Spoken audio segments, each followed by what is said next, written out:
بسم اللہ الرحمن الرحیم۔ السلام علیکم ورحمۃ اللہ وبرکاتہ۔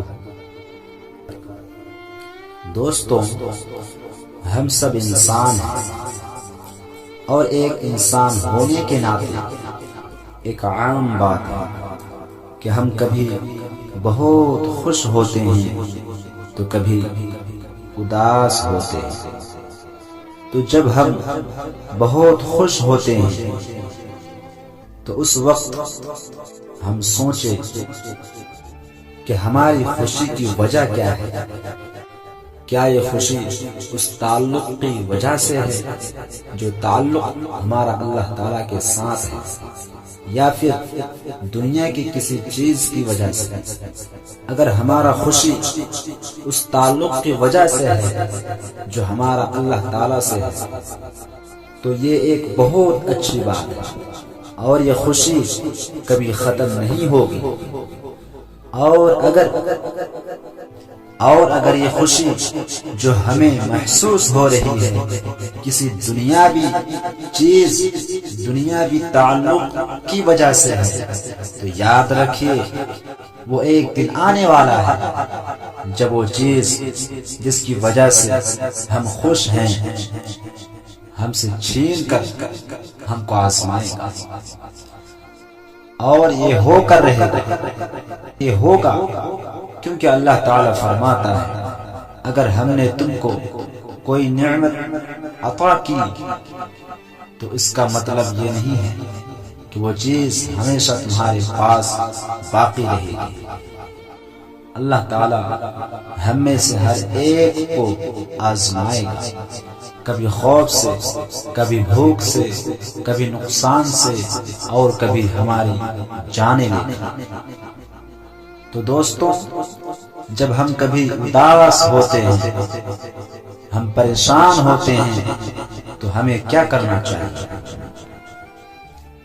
ہم اپنے آپ سے ایک سوال کریں کہ میرا تعلق میرے رب سے، میرے خالق سے کیسا ہے جو ہماری اور آپ کی خوشی کا مالک ہے؟ کیا ہمارا تعلق ہمارے خالق حقیقی سے جڑا ہوا ہے؟ ہمارا تعلق اپنے رب سے مضبوط ہے، مکمل ہے؟ مثال کے طور پر اگر میں ایک ایسا شخص ہوں جس کا نہ نماز سے کوئی تعلق ہے، نہ قرآن سے کوئی تعلق ہے، نہ اللہ تعالیٰ سے کوئی تعلق ہے، تو میں یہ کیسے امید کر سکتا ہوں اور اداسی سے، غم سے کیسے لڑ سکتا ہوں جو میں اپنے اندر محسوس کر رہا ہوں، اور میں اس اداسی اور غم میں ڈوبتا ہی چلا جاؤں گا کیونکہ میں نے اپنا دھیان، اپنی توجہ کھو دی۔ کس چیز سے میں نے اپنی توجہ کھو دی؟ میں نے حقیقت سے اپنی توجہ کھو دی، میں نے اس چیز سے توجہ کھو دی کہ میں اصل میں کہاں کھڑا ہوں، اور میں یہ بھول گیا کہ میں دنیا فانی میں ہوں جو بلا شبہ ایک دن ختم ہونی ہے۔ یہ ہمیشہ کے لیے نہیں ہے تاکہ اللہ تبارک و تعالی ہمارا امتحان لے سکے۔ ہمیں یہاں ہر وہ چیز نہیں مل سکتی جو ہم چاہتے ہیں، جس چیز کی ہم کو خواہش ہے۔ ہمیں صرف وہ ملے گا جو اللہ تعالیٰ نے ہمارے لیے چنا ہے، تو وہ ہمیں آزمائے گا، کبھی ہماری صحت سے، کبھی ہمارے کاروبار سے، کبھی ہمارے گھر والوں سے، اور بہت ساری پریشانی اور مشکلات سے، کیونکہ اللہ تعالیٰ کو امتحان لینا ہے، ہمیں آزمانا ہے۔ وہ دیکھنا چاہتا ہے کہ کس طرح ہم اس امتحان میں اترتے ہیں۔ کیا ہم آزمائشوں کی وجہ سے ہم اللہ کے قریب ہوتے ہیں یا اس سے دور؟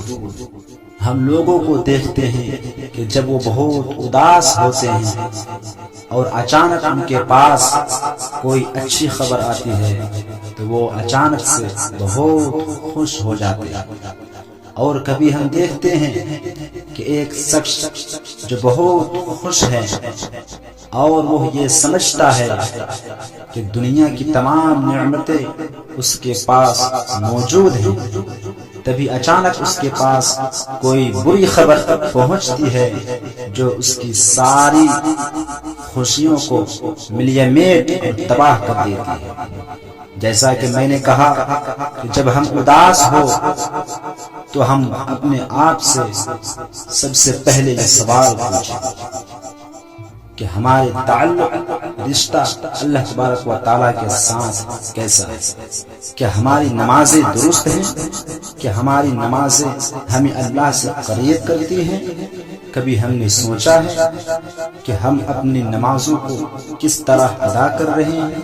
کبھی ہم تنہائی میں بیٹھ کر سوچیں کہ ہم کیا کر رہے ہیں؟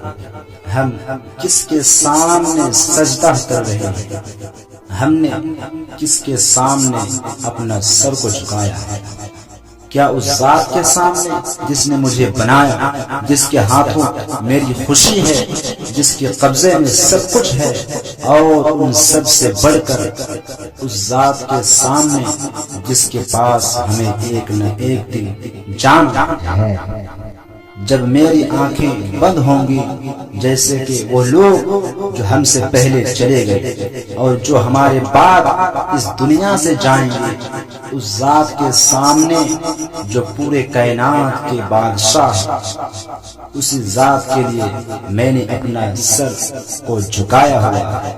جب ہم اس حقیقت کو یاد کریں گے تو یہ سوچ تنہا ہماری تمام اداسی اور غم سے لڑنے کے لیے کافی ہے، اور پھر دنیا کی تمام چیزیں آپ کے پسند کے خلاف ہوں گی، تب بھی آپ مطمئن ہوں گے، کیونکہ آپ کو پتا ہوگا کہ یہ میرے رب کا ارادہ ہے، یہ میرے خالق کی پسند ہے۔ اور جو کچھ بھی اس دنیا میں ہو رہا ہے، اور جب کوئی بندہ اس حقیقت کو جان لیتا ہے تو وہ کہتا ہے، اے میرے رب، میں جانتا ہوں کہ تو نے میرے لیے اس چیز کو پسند کیا ہے، اور تو یقیناً مجھ سے بہتر جانتا ہے کہ مجھ کو کس چیز کی ضرورت ہے۔ اور پھر کہتا ہے، یہ اللہ بس اس آزمائش کو میرے لیے آسان کر دے اور مجھ کو اس امتحان میں کامیاب کر دے۔ تو جب بندے کی سوچ اس طرح بن جاتی ہے، جب بھی اس کو کوئی خوشی حاصل ہوتی ہے وہ اپنے رب کا شکر ادا کرتا ہے، اور جب اسے کوئی غم پہنچتا ہے تو یہ سوچ کر کہ یہ میرے رب کا ارادہ ہے، اس نے میرے لیے یہی پسند کیا ہے اور وہ میرے لیے مجھ سے بہتر جانتا ہے کہ کس چیز کی مجھے ضرورت ہے، تو اس بات پر وہ صبر کرتا ہے، وہ دنیا میں بھی کامیاب رہتا ہے، سکون سے رہتا ہے، اور آخرت میں اس کے لیے تمام نعمتیں اللہ تعالیٰ نے رکھ رکھا ہے۔